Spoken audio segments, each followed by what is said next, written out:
தற்போது இருப்பது போன்று வாட்ஸ்அப், ஃபேஸ்புக் என சமூக வலைதளங்கள் மூலம் அரசியல் நடத்தாமல் கிராமம் கிராமமாக நடந்தும் பேருந்தில் சென்று கட்சியை வளர்த்தவர் ராமதாஸ் என அவரது மகள் காந்தி ராமதாஸ் தெரிவித்திருக்கிறார்.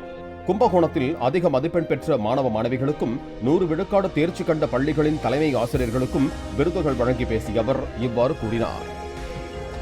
இப்பொழுதெல்லாம் சில தலைவர்கள் வீட்டில் இருந்தபடியே வீட்டிலிருந்த இடத்தை பணி செய்வதாக சொல்கிறார்கள்.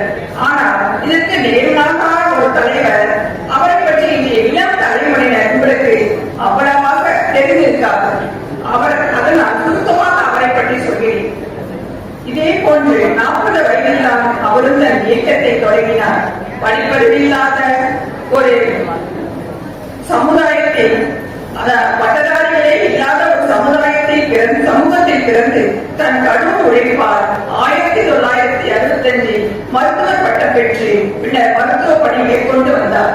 பெரும்பான்மை மக்களுக்கு அவர் இலவசமாக சேவைகள் செய்து வந்தார்.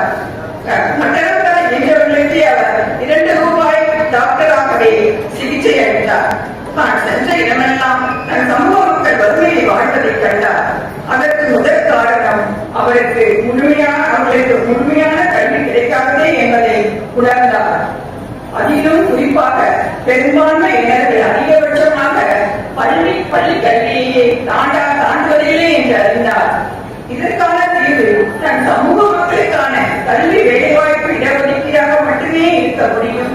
அதை அடைந்தால் மட்டுமே தன் சமூகம் முன்னேறும் என்று எண்ணி அதை அடைவதற்கான செயல்பாடுகளை தொடங்கினார். முதலில் தன் சமூக மக்களை ஒன்றிணைக்க கிராமங்கள் தோறும் பயணம் செய்ய தொடங்கினார். பேருந்து வசதிகள் இல்லாத 80களின் காலகட்டத்தில் பல கிராமங்களுக்கு நலனியை சென்றார். பேருந்தில் பயணித்தார்.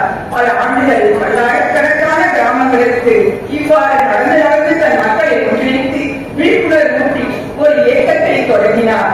அந்த இயக்கத்தின் அடிப்படையான கல்வி இடஒதுக்கீட்டை அடைய அதையே அடிப்படை கொள்கையாக அடித்தளமாக கொண்டு ஒரு அரசியல் கட்சியை தொடங்கினார். அக்கட்சியின் மூலம்